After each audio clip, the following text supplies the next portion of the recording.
This week's explosion and sinking of a major oil processing and storage platform off the port of Extravos between Delta and Ondo State may have brought back unpleasant images of when such facilities were constantly under attack from certain groups on Nigeria's maritime domain, coming at a time when some former militants who frequently engaged in such economic sabotage have been serving notice of their intention to go back to the creeks.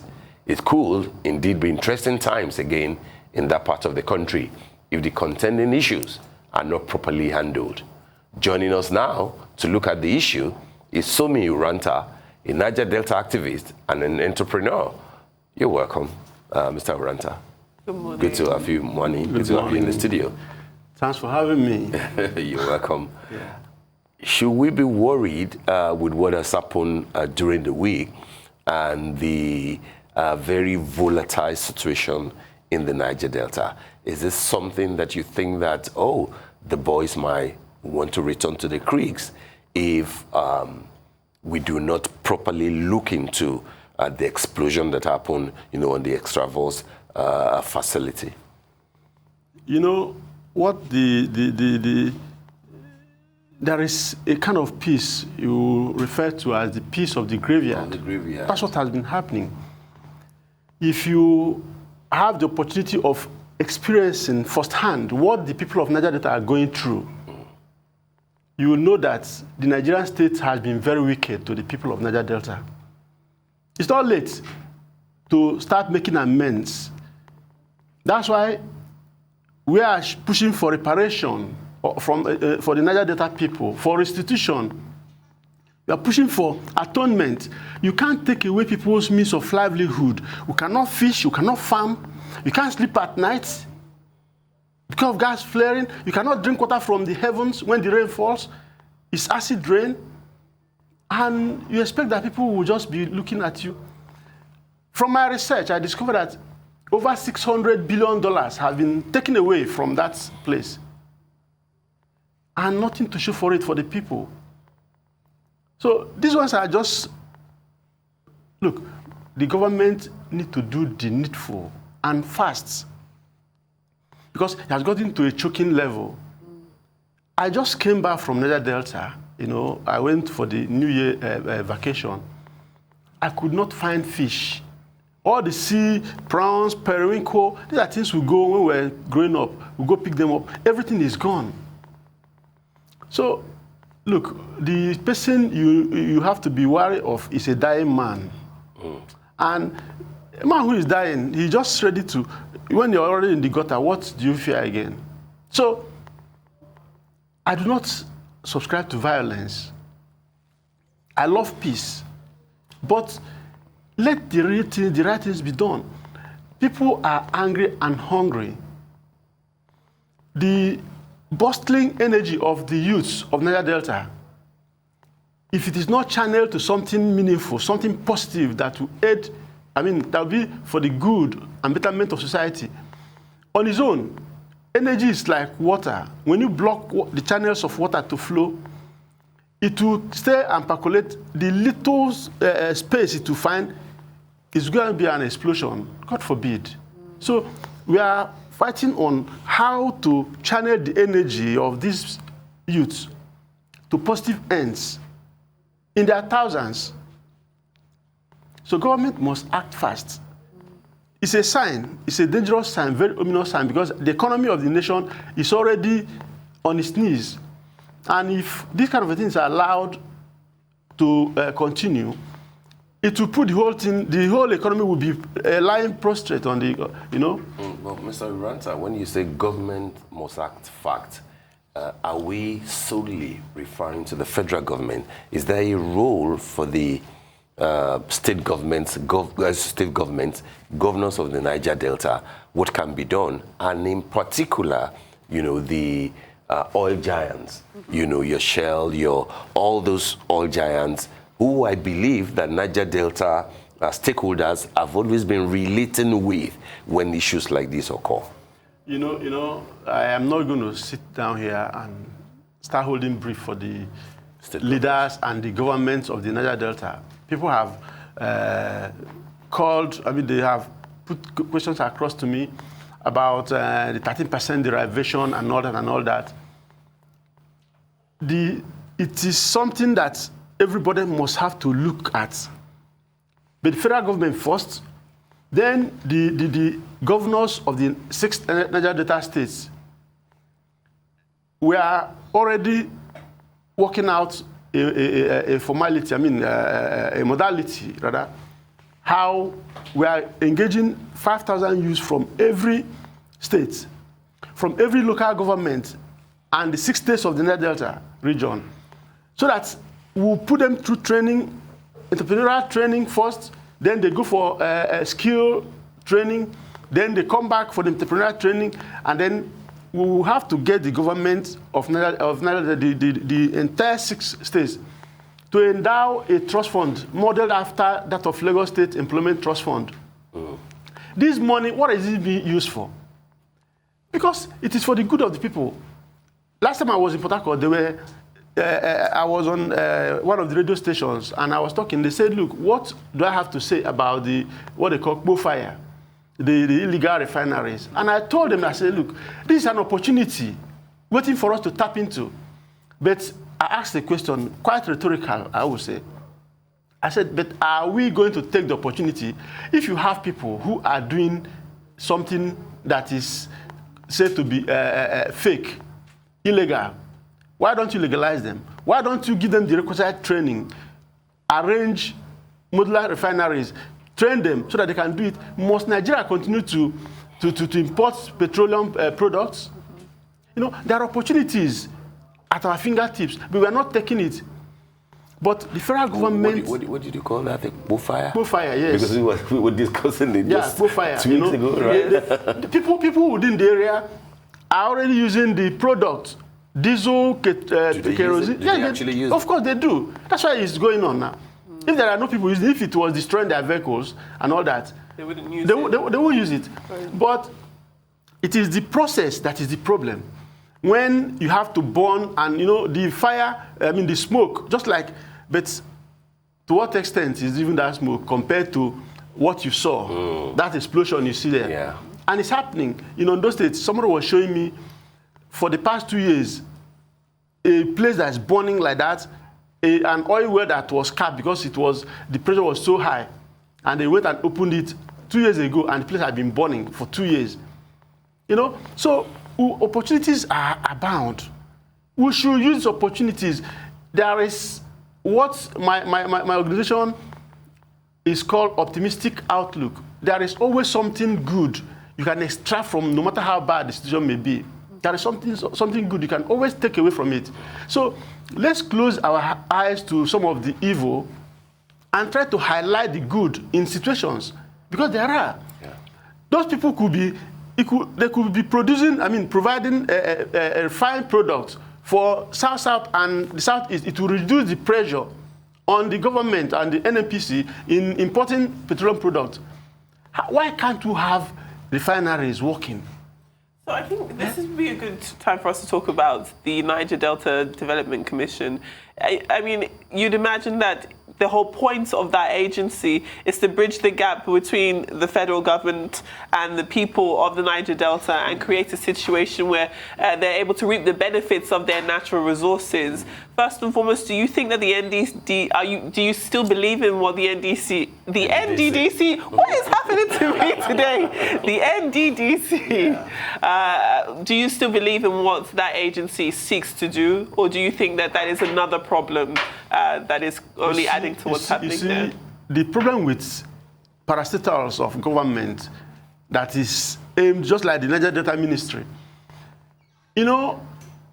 when I see the problem of Nigeria as Nigeria and the Niger Delta, I see it as a situation where the majority, are being tyrannical to the minority.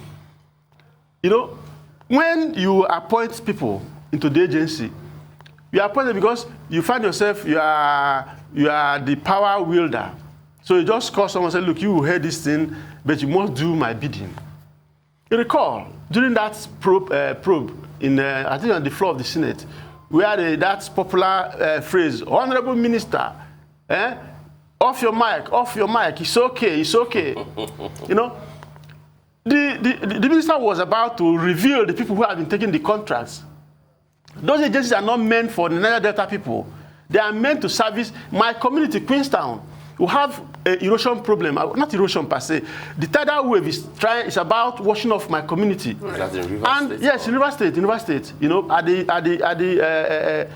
just at the end of the Atlantic, or from my place, you are in the Atlantic, after Opobo, by the Opobo channel.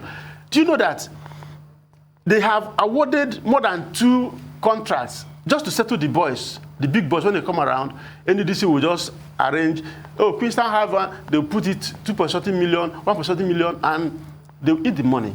They'll use to settle people. And the place is going down. So, if the agencies are for the Niger Delta, let them work for the people. Not people from every part of Nigeria. You come and take contract, settle them, and they will not execute it. If you see, you should not expect what you do not inspect. When you award contract, you go and inspect it. Is it being done to specification? How is it done? There are thousands of projects lying fallow, money paid, sometimes fully paid, and it's not done. And these people, you see, I keep saying, where I am born into, you know, there are some existential situations in life that is out of our control. We call it in philosophy, we call it facticity. Where you are born, your sex, your color, your this, you know, those things are not, we are practically thrown into this world without our consent. So you will not take the fact that I am from a majority tribe and the other person is from one other tribe also. Then you start to lord it over the other person. You should think of the common humanity of us all. Because when you debase my own humanity, you have inadvertently reduced yours to nothing. So can't we be our brother's keeper? How can you take all that wealth from a people and nothing to show for it? It's terrible. Okay, Mr. Uranta, you know, you used an expression when we started, piece of the graveyard. Yes. Because if it looks like things have been peaceful for a while, it's not because people are satisfied. At all. At all. But then those who have been vociferous in the agitation, it looks to me like these days they are more about politics. If you look at Tompolo, for example, all that we hear these days is the fact that he's at loggerheads with James Ebori over who will succeed the current Delta State governor. If you look at Asaido Kubo, for example, he might not be in the country, but then he's been preoccupied with the fact that Nnamdi Kanu's issue cannot, you know, be exported to Niger Delta. So many, you know, like that. I mean, if we want to stretch it further, look at Urubebe, for example. All we're hearing now is that he's moving from PDP to the ruling APC. So I'm saying, and this is a gentleman who has been, who was a former minister of the Niger Delta, you know, for example. So the key people who have been like the voice of the region are now so much, you know, entrenched in politics. They're talking more politics than advocacy. Than development. Than development. Do you think that this is something that the ordinary Niger Delta people, the 5,000 per state that they are trying to bring on board, should be worried about? Well, man is a particular animal, that you know. These are human beings, and the individuals, they have their preferences. They are all doing their best, the best they can do. But that does not stop others from seeing the situation and the solutions to the problems from another perspective. We are not on our own directly or exclusively without bothered about other people. Our concern is to create a situation where within the next 1 year, 5,000 youths from every state of the Niger Delta will be engaged, train them, and put them on the entrepreneurial way. A trust fund will be opened where they will give them some grants. Not loan now, grants, but it's not going to come for free. Who will fund it? the state governors, the oil companies, the Nddc, the Niger Delta Ministry, all of them will have to. Because if they fail to do it, they should be ready for whatever happens. Because these people, I am there. When I travel, I was in Bayelsa, I was in Yenegua, I was in Port Harcourt, I was in Uyo, and I met youths. And I know, I'm a grassroots person, I know what they are saying, I know their feelings. But you don't even need to interact with them. When you see the hunger in their faces, when you see the anger, you know that this is a kettle of trouble that are about to explode if nothing is done. So we are trying to find a way to stop this explosion from taking place. Because if these people begin to feel the way they are feeling and to make matters worse, is the display of wealth, by people who are privileged in society, people who, have taken from our corporate patrimony, and you see them display it as if they have done one good way, But you see that it's just what is meant to service 10 million people, one person corner it, and funny enough, they don't even spend it here. I'm wondering, what will the white man think of us? That a man, full-blown human being, will be acting the way we're acting, pack your wealth, and you go and dump it somewhere, you're not using it, buy houses, make gas, and service people will just be taking care of the house, and you're here looking at your brothers and sisters, starving to death, dying, ritual money everywhere. Everybody now wants to do is it Yahoo or Plus or bets. The gambling rate in Nigeria today, everyone wants to be a billionaire. But you cannot jump to, you must take it A, B, C, D. You cannot from A, then jump to Z. It's not going to work out. We've talked a lot about the economic side of this type of degradation, but there's obviously a huge environmental impact. You've got reports from people in River State, for example, saying that they can't live there anymore and they have to leave because every bit of their homes, inside, outside, is covered with soot. So when it comes to the environmental side of things, obviously this is going to have a long-term, these environments are going to create long-term health issues. What do you think needs to be done about addressing that type of environmental degradation? Is to quickly arrange the people who are doing this stuff. It's not by going to what the governor is doing now. By them, stop them, you will make them think of some other things. Find a way to get these boys, bring them out, arrange them, put some training in place for them. Let them do this thing right. Because China started that way. Taiwan, made in Taiwan, used to be fake before. But today, they will give you, China is the global workshop. Whatever you want, whatever specification you want, they will do it for you. So train the people, give them opportunity to express themselves. The ingenuity in men are always, they always come to the fore in times of trouble. The necessity, they say, is the mother of invention. If you don't, when you are pushed to the wall, that is when, look, life is like, we're all like a water-soaked sponge. It's when you are pressed, hard-pressed, that you release what is in you. We are all like oranges. But you squeeze it, it will not bring out the nourishing juice that is embedded in it. So let's use the opportunities that we have. I don't know why people, but I think one of the reasons why most of our politicians do not think for the people is because they cannot be inspired for the people, because your mind has been taken off from the people. When you become self-focused, what I will get alone, you just see a small pigeonhole aspect of life. But when you think broadly, when you think about people, you'll be inspired on what to do for the people. And when you have these wealth, this money, these votes at your disposal, what will stop you from using it to help the people?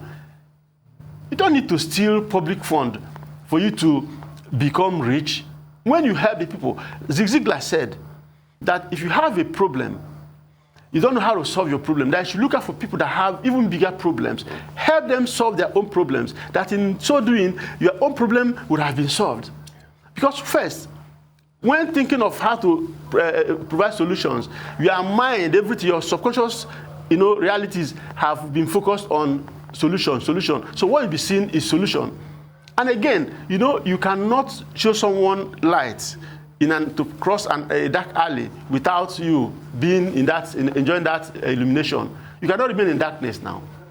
If I help you cross a creek in my canoe as a riversman, I couldn't have. There's no way I would have crossed myself as well. The thing is, we have to turn our focus from self to the other. What good can we do? That is why the people who invented all the things we see, all the infrastructures we see in life, it's people that invented. They did not do it for themselves. A water that is stagnant smells. A life that is lived for the self, is a wasted and unimpactful life. It's meaningless. Think of the other man. What good can you do? That is what made somebody to think of, say, look, telephone, fan, AC is for the people. It's not for you. That is the only time you will be inspired. Because ideas are everywhere. What would you like the Nddc, going back to what Adefemi said earlier, what would you like for the Nddc to do differently at this time? I know that we've been through the forensic audit, the full report was never, released. It will not be released because the names there are so self-indicting that if you release it, in fact, I don't know the Pandora's box, but anyway, it will not be released, except it will be doctored and then released, piecemeal. But the thing is, how can we make progress if we have to doctor? But this government came on the flank of righteousness, as it were. So I don't understand. Release it, let us see the people. Yes. People must be made to face the consequences of their actions. Yeah. Look, you cannot expect things to go the right way by you making things go the wrong way. You keep getting the same result. You know the definition of insanity, when you are doing one thing the same way and expecting something else to happen as a resultant effect of it, it's not possible. We need to face matters squarely. But for me, my concern is for the youth. I told people during my press conference earlier in the week, I said, look, that any shrine or deity who forbids children from coming to the inner chambers, inner sanctuary of that shrine, such deity, such whatever it is going to go extinct very soon. Why someone like Chifao is so revered, Awoism is a living philosophy, is because all his thoughts were focused on the youth, because they are the people of tomorrow. So my concern is for the youth of the Niger Delta. Education, what about the issues of the education, the issues, bringing 5,000 youths from each of the 6 states is a good idea. But then what about, what's the long-term solution? Education, empowerment, capacity building. You see, as an entrepreneur, I am more concerned about entrepreneurial aspect of it. Okay. That's for the first phase. The second phase is now the long term. We will now conceptualize how we want to do that. But for now, a man who is hungry, you have to first, if God appears or Jesus appears to somebody who is hungry, if you do not appear in the form of bread and butter, they will say, take your gospel away. It's not a gospel, actually. Yeah. So let's put bread on the table of the hungry youth of Niger Delta. That's our cause for now. All right. Thank you, Mr. Somi Uranta. Let's hope that all this will be, properly harnessed, and then the youth of Niger Delta, can have a better life, and then sanity and good environment can return. I did not mention the social effects of oil exploration in Niger Delta.